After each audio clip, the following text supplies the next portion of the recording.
I've decided to completely start my life all over at 39. It feels terrifying and exciting all at the same time. I used to be incredibly insecure. I mean, terrified to speak up, terrified to ask for anything, terrified to make friends, judge myself before, just judge myself. Like, I don't fit in. They don't like me. They think this. As I got older, I recognized, why are you doing this? Or why are you sabotaging friendships? Or why are you sabotaging relationships? Or why are you a psycho girlfriend? I started to question those things, and I'm like, I don't want to be that person. This is back in 2009. I start working out at Beachbody. I come across Shalene Johnson, who's one of the trainers there, and I start following her. And she starts talking about Brian Tracy. At that point, she was learning from him. He was a coach of hers and learning how to speak and all of these things. And I was so intrigued. And so I immediately go on Amazon. At that point in time, books were like $2. And I order this book called Maximum Achievement by Brian Tracy. I get this book and I become obsessed. I mean, I am reading it like a psycho. I am going through the pages and highlighting and taking notes and absorbing all this information. And it was the first time I ever learned about personal development. It was the first time I'd ever actually been told that who I wasn't particularly who I had to be. You know, everyone's always like, what do you want to do when you grow up? Well, for me, it was like, I don't know. I used to sit in my guidance counselor's office in high school for hours and hours and hours and take all these books out and scroll through all these pages. And I'm like, I don't know. None of these sound fun or exciting. These don't sound like me. And this was the very first time that, rather than that pressure of what do you want to do when you grow up? It was like, who do you want to become? And it was the first time I had the opportunity to actually create a vision for my life. And this vision that I had created was nothing I'd ever seen, nothing I'd ever done, but who was I to do that? I wanted to be a life coach, and it was like I'd had this newfound confidence within myself at 18 and started to transform my mindset and my confidence and the way that I showed up and the way that I spoke to people and the way that I would do my hair and do my makeup and get dressed and feel good about myself. And then I started fitness, and I'd always loved fitness. And so I got into fitness, and it gave me so much more confidence in the way that I carried myself. I started coaching people with Beachbody back then because I didn't know any other avenue to do this coaching thing. There was no life coaching back in 2011 that I knew of. I wanted to be a life coach. I wanted to instill this confidence into these poor young girls, younger version me, who just didn't know what to do or how to present herself or how to feel confident or how to be happy, how to just have a vision for your life and become her. I had that dream, but I did nothing with it because, I mean, who am I to do anything with it? I felt like I had to go on this journey to figure out, who am I? Because certainly not a good life coach if I don't even like my life right now, right? So anyways, I go on this long journey. And the journey went from leaving that job one day. Got a job at Chili's. I'm 25 years old and I am applying for a job at Chili's. Let's freaking go. Just started to explore life. Then I grew into this whole new chapter of the acceptance of just, it's okay to try new things and explore life. See what sparks your interest, try different jobs, explore, go to different places. So my whole 20s was this chapter of exploration and figuring out, trying new things. And I was still Beachbody coaching and still trying to help people through fitness, but I could never get the right message across, the one that really truly felt authentic to me. I was always trying to put on this portrayal of who I thought I should be. As I'm going and growing, eventually we said, screw it. I want to travel. I want to live. I want to go explore. I felt like if I died tomorrow, I would never regret having made money, but I would regret never having traveled. By the time I was 30, sold my house, sold my after-a cruiser. We bought a Ford Transit, built it out, spent 9 years traveling the country. Lived in Costa Rica, and that in itself was just a big personal journey of figuring out who you are. Because when you're living in the middle of the desert, when everyone else is carrying on with normal life, it's an interesting journey. But I did that, and then just there's still such a lack of purpose. And yeah, you can mountain bike every day, you can dirt bike every day, you can hike every day, you can drive to new cities and towns and states every day, but at some point you're like, what am I doing with my life? Fast forward, I was getting and gaining so much confidence in who I was and recognizing my faults. And I started to learn my personality types. And because I kept questioning, why am I jumping? Why can't I figure this thing out? Why am I going from this to this to this to this? And I started to really understand not just my Enneagram type, but my Enneagram type, my Myers-Briggs personality, human design, which sounds a little woo-woo, but holy moly, it was also very on point. And as I started to learn all of these things, it all made so much freaking sense as to why I did what I did and how I can become a healthier version that can actually achieve the success I wanted. I had this big vision for my life, but no matter what I tried to do to coach, I mean, I started fitness coaching, right? And then I went into creating a course because I wanted to be a life coach. And I was doing that and doing the things still in this weird, not quite me roundabout way.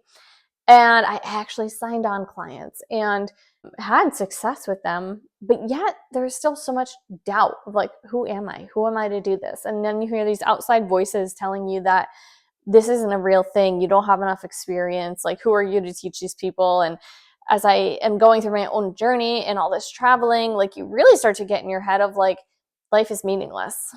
It really starts to feel meaningless. We're all just like little ants marching around on this planet thinking we're so important and trying to have all this purpose. And really, we all just come and live and die. And it got to be this really weird phase of, who am I to try to help anyone? This is their journey.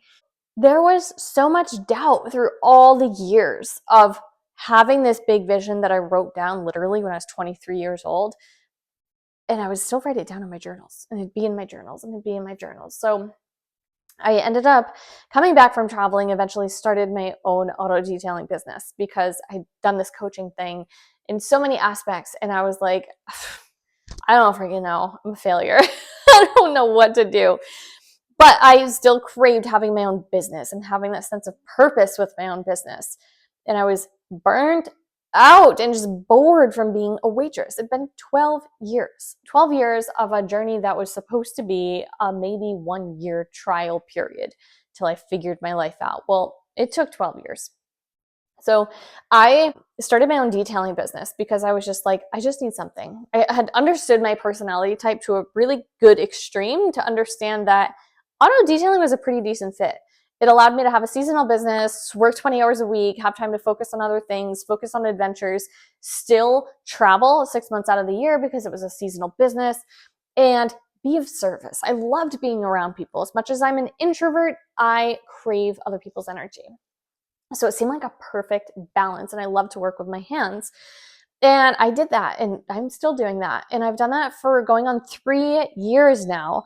But one thing that hasn't gone away, and this is the thing, is when you have something that you truly want, even though you don't believe that you can do it at a certain level or a certain point in your life, it doesn't go away. It just keeps freaking coming back.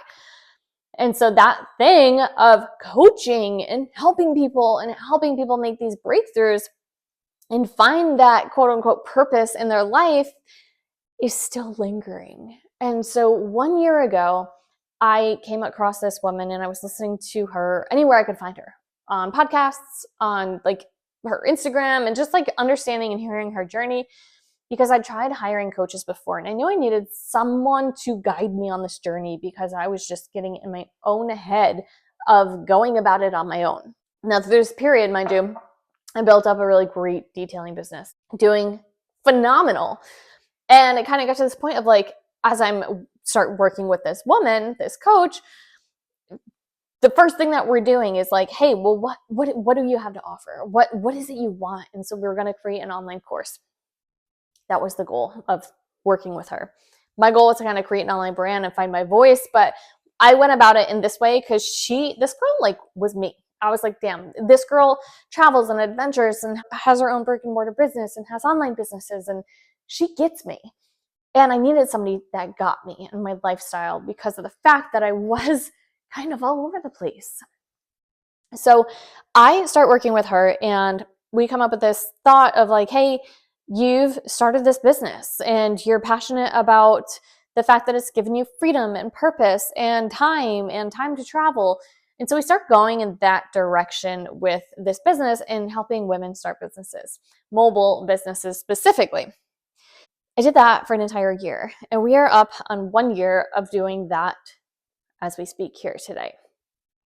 And I had a lot of breakdowns. I have not enjoyed the process. Over the last 6 months, I have since gone from Connecticut and moved across the country to Idaho, and gone from traveling full time and living in a van in an off the grid cabin to now living in a home and having my own business, but starting my own business over from scratch here in Idaho. And there's just been a lot of messy challenges that have come that were expected, but yet didn't expect them to feel so heavy. The business coaching business, I hated it. I hated every second of it. I was like, I don't think this is what I wanted to ever do. I just kind of got pigeonholed into the like, what's the most profitable value that you have to offer? And I was like, yeah, I know how to build great Google business pages, websites. I know how to do SEO. And yeah, I understand the social media and the algorithm and how to get clients and how to get sales and how to have those conversations and build up packages and offerings and all these things. That I started going in that direction because I thought, well, coaching is never going to be valuable. So why not give people tangible results? When I was doing it, I was in it. I loved it, genuinely loved it. And it was the moment that I offboarded all of my students. They all had great success. And when I offboarded my clients and started marketing and running ads to reach new people, I was just like, I hate everything about this. Every time I got on a call with her, I was just breaking down. And I'm like, something is off here. And I had to really do a deep dive again into like, what do I want? And I couldn't help but pull out that vision of what I wrote down in 2011. And there was that same pattern of wanting to help women, and wanting to help women. As I'm 1 year into this coaching journey in the business realm, and this feeling of misalignment, and still taking these massive actions in my own life, having a successful business, moving across the country, having spent 9 years traveling, happily 15 years married, overcoming my self-doubt, my thoughts, going to these networking events, making new friends, putting myself out there. Things that 20-year-old me probably never would have done, regardless of how badly she wanted to. I come to this conclusion of, girl, this is what you're meant to do. This is what you're meant to do. Gosh, I have invested a lot of money into working with my coach to help me grow that business, coaching business, and I tossed it all. And I'm committing to a new direction and starting over from scratch. There are parts of this journey that absolutely terrify me still. Like, this is how I really analyze things. So, like, recognize the fear. You've got to recognize the fear. So as you're going to move forward and you're like, man, I really want to do this thing, but like, what is that but? As I'm going through this process, I'm like, okay, why do I feel terrified? Why do I feel like I won't be good at this? What's so scary about this process? And I'm asking myself, why do I not feel good enough? And realizing I don't feel like I quite have like all of the appropriate steps in line or all the appropriate questions ready to ask. Like, currently, like, my dream would be to be able, when the opportunities arise, to speak on stages and be able to help people and walk them through these processes. And I'm the type of person that can speak from my heart. But the moment I am put into a scripted position, I freeze. I don't have a brain. I don't have a memory. I can't think of words. I am a terrible scripted speaker. That fear is literally the biggest fear I have. And one of the biggest fears as to why I started this channel, to become a better speaker on camera. It's one thing to do it when you're behind a podcast. And yes, I have another YouTube channel that has over 4,000 subscribers. And yet I'm like, well, I'm only good because it's like I'm walking people through a process that I'm doing as I'm doing it. Or I'm only good because I edit out all the so's and the ums and the And I wanted to challenge myself on this channel, on this podcast, as I transcript it into a podcast, to overcome the thing that is freaking terrifying me. I started listening to Trish Blackwell. The podcast that I was listening to today was Feeling Not Good Enough. And it really is kind of what inspired me to start this today. No procrastination, no overthinking. Let's just freaking do it. She was talking about what is it that's like making you feel not good enough, and define good enough. I started thinking, and I'm like, man, there's this big fear I have around not being like, I want to be able to like walk on stages and speak right now. And it's like, girl, you ain't there yet. You're not there yet. I haven't done it. I haven't grown yet. I haven't spoke enough yet. I haven't shared the story. I haven't shared the steps enough yet. I know that the way that you get better, if I look back at how I got better at things, started riding dirt bikes at 35 years old. I was freaking terrified. I was so embarrassed. I was on a TTR 125, a little kind of a play bike on the kids track in a tank top, in skinny jeans and cowboy boots. I was so embarrassed. And how did I get better? Well, I realized I had to dress the part. I was like, I need gear. I want dirt bike gear. I want boots. I want a helmet. I want matching gear. I want to feel good. Feel good, look good. So I got the gear. And then I challenged myself to do it and do it and do it and do it. Repetition, repetition, repetition. Then I asked for help. So anytime I was like, I'm struggling with this. Like, how do I get better? How do I do this? Ask for help. So sometimes I have to go back and reflect and remind myself of the steps I've taken to get to where I'm at. We started traveling the country and I'd ride at all these different places. And I remember I was terrified to get out of first or second gear for the longest time. And so they just kept saying, go faster, go faster. It's easier if you go faster. And I'm just like, I don't know how to go faster yet. I don't know how to do all the things to go faster yet. I'm still not great, but I do a lot of things now that I'm like, man, girl, remember when you started and you wouldn't get out of first gear? And it all starts by just doing it. And so here I am. Here we are, guys. I am going to be 40 this year. And that, truthfully, feels pretty exciting. I'm like feeling good. I did all the things I wanted to do. I leveled up and learned discipline and belief and confidence, and not just all of those things, but I actually learned how to have the discipline to take the action to put them all into place to get the results that I wanted, and just learning who I was, my unique personality, scientifically. So as I head into this next decade, I'm just like, feels good. Feels good. I'm here. I'm in freaking Idaho, living in the mountains, like slowly making new friends, slowly building a new business, but actually having the belief to build the business I've been wanting to build for the last 15 years. And now it just comes down to fine-tuning it all. And this is that first step. Admitting it, right? Like, what do you want? Admit it to yourself and actually believe that it's possible. And then realize, like, what do you have to do to get there? Like, it's going to take consistency. It's going to take overcoming the fear.